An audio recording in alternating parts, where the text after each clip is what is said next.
World of Warships is truly a unique game. There are very few early 20th century arcadey naval combat online games out there, let alone ones that receive support and regular content updates like World of Warships does. So naturally, with this unique game, there is a pretty steep learning curve. It takes most new players roughly anywhere from 8 months to a year to really get a good grasp on the game and the mechanics and such.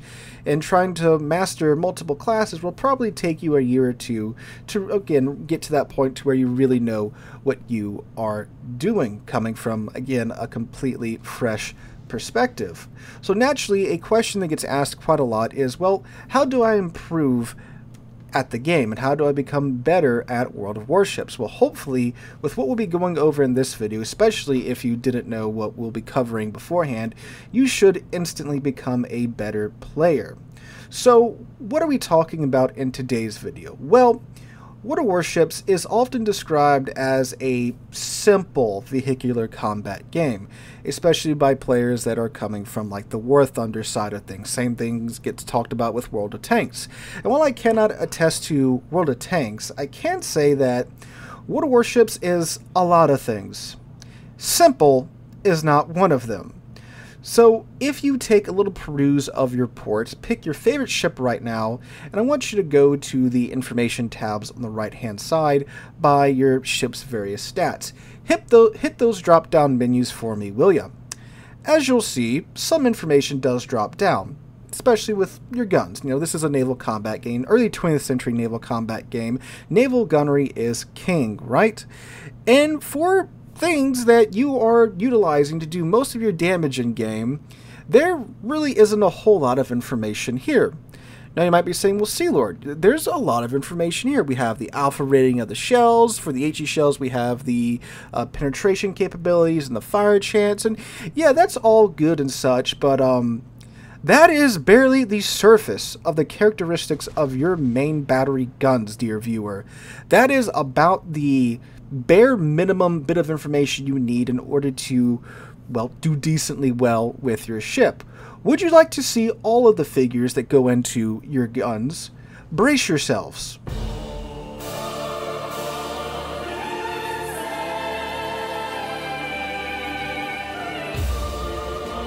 That's right, this darn near Excel sheet of information that is fairly important to the performance of your guns is not available in-game. And you would think, again, with this being an early 20th century naval combat game, this information would be available.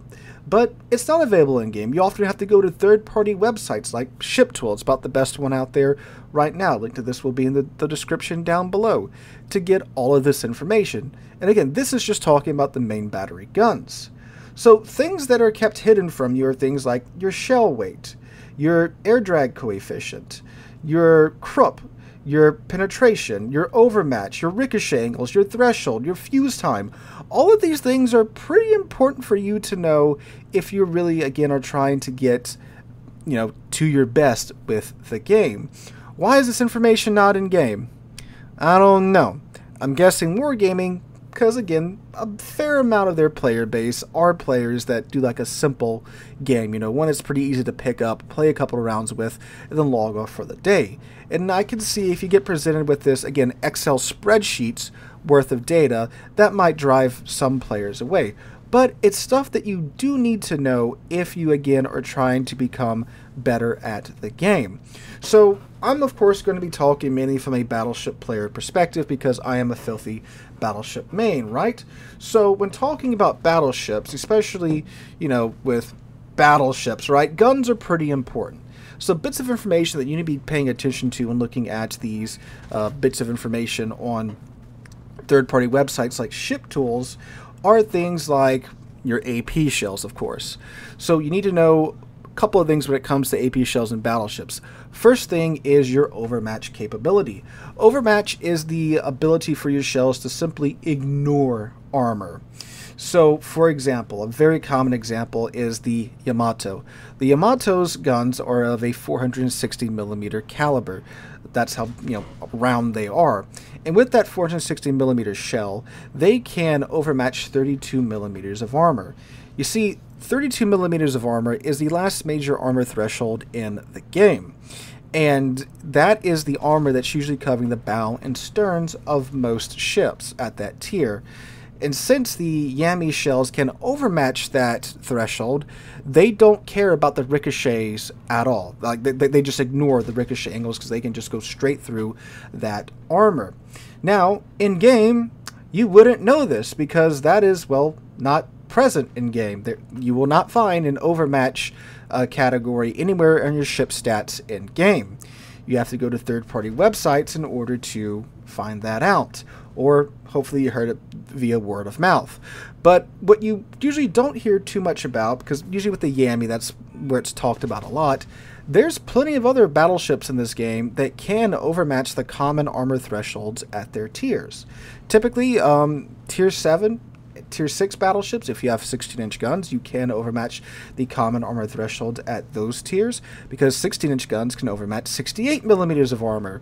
Yet again, this information is not in game, but you would know this if you would check out a third-party website like, again, Ship Tools, or you can also reference this handy-dandy overmatch chart on the game's wiki site, because there's a Wikipedia for this, well, wiki for this game, and of course it isn't present in game.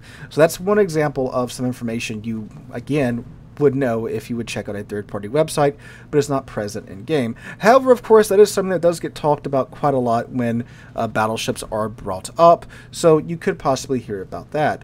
Another word or phrase you might have heard is something called air drag coefficient. You see, dear viewers, there are physics in this game. They are absolutely goofy at times, but one set of physics, I guess, I don't know however you say that, is air drag. Air drag is, of course, well, the air that's applying drag to your shells as they fly through the air. Now, yet again, this is not present in game. You might say, well, the velocity is in game. Yes, that is your initial velocity, you see. For the American battleships, for example, their shells are big and heavy and therefore slow. They exit their barrels going, on the Montana at least, around 762 meters a second. That is how fast they are going when they leave the barrel. You see, the air drag coefficient determines how much they slow down as they travel through the air. And since the American shells are big and heavy, they have, well, terrible air drag coefficients, or they're just coded that way because they're big and heavy and it's a balancing factor for the shells because they have, again, a higher alpha damage rating for, you know, similar caliber shells. But anyway, so because the American shells have this terrible air drag, it takes them like 2 business days to get to the target. You guys have probably heard me talk about that a bunch. Well, again, this is not present in game. You have to go to third-party websites to figure this out. Now, of course, you might pick up on this as you play the American battleships and you realize, my God, I'm having to lead these shells by a lot. What's going on with that? It's because of the terrible air drag. And now that you know about this bit of information, you can check this with other ships, so before you even get to them, you know what to expect when you do get there. Krupp is also another important thing when it comes to AP shells. The harder the Krupp of your shell, the better it is at penetrating armor. I should say the higher the Krupp rating, the better your shells are at penetrating armor. So again, using the Montana as an example, the Krupp rating for the Montana shell is 2,520. So that's a pretty stout shell, which means it has, you know, better pinning capabilities and it can pin more armor than a shell with a lower Krupp value. This, yet again, is a value that is not in-game, and you would have to visit a third-party site in order to figure this out. And that's just, again, a very few stats that aren't in-game that can very much be impactful to your gameplay. Sigma. We hear about Sigma all the friggin' time, fellas. Guess what? It's not in-game. Not in-game. You will not find a Sigma rating in port. Got to go to a third-party website in order to find that. Another thing that you hear about all the time but isn't present in-game is firing angles. Firing angles are the angles at which your turrets can, well, get on target and fire. You can, again, reference Ship Tool and see a very handy chart here depicting your ship's firing angles. Again, I'm using the Montana as reference because I love my Montana. You can fight me in the comments if you wish so. But yet again, here you can see that. Again, firing angles, you can very much see them in-game because, well, if you're like the GK, you have some very terrible ones. But these are things you can check out beforehand before you even get your hands on a ship. since you can't like test drive them in game or anything, unfortunately. You can check that out again on the Ship Tool site. So another thing in game that isn't fully presented to you in, well, full detail is your ship's armor. Ship armor is very, very important because, well, you know, that's what stops you from getting deleted, or in some cases, gets you deleted. And while, yes, the in-game client does have a pretty handy-dandy armor viewer, that isn't all of the armor.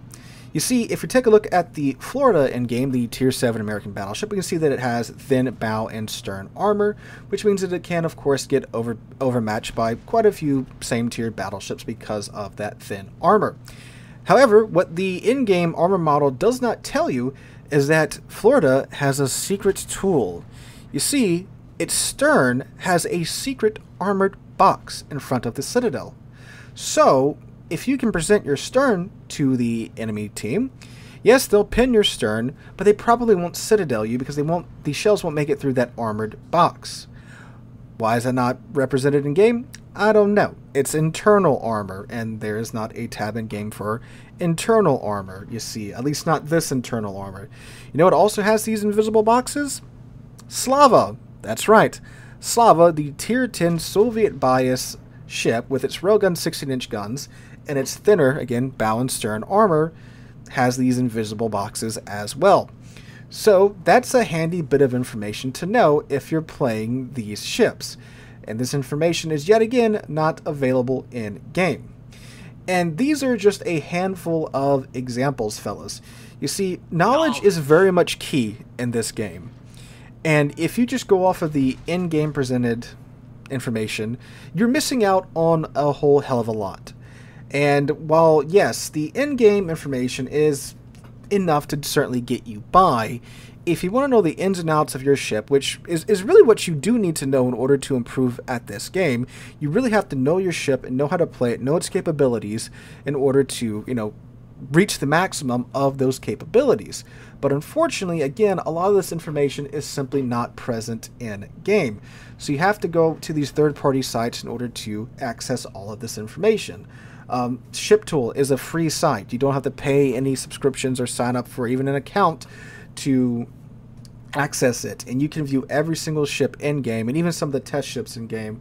Well, I don't think you can see like the test ships, but you can see the early access ships as well, and see all of their glorious information displayed for you in their website.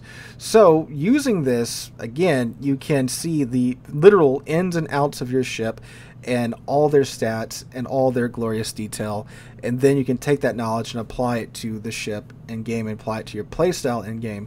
And I kind of just really scratched the surface with some of the more important characteristics in game. You know, they go into detail about the ship's maneuverability, the secondary guns, the AA guns, all these stats that are very important to you.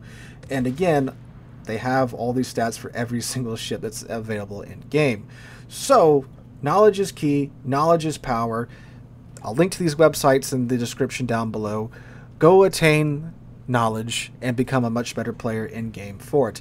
And already by like watching YouTube videos on this game, by the way, you're already in a very I wouldn't say a small minority of the player base, but you're in the minority of the player base, because most players, again, they hop on for a couple of battles and then they hop off. But by, you know, seeking out this information on YouTube and then further seeking out this information on these sites, you are again entering into a very small subset of the player base that does seek out this information. And again, just knowing this information in game and having this in-depth knowledge will most certainly make you a better player, because again, knowing your ship is 90% of the battle in the game. The other 10% of the battle is learning how to play it. So guys, that is today's how-to, I guess, tips and tricks video, whatever you want to call this, or guide video, if you will. Let me know what you guys think in the comments down below. Any other suggestions you have for players trying to improve in the game, let them know in the comments down below as well.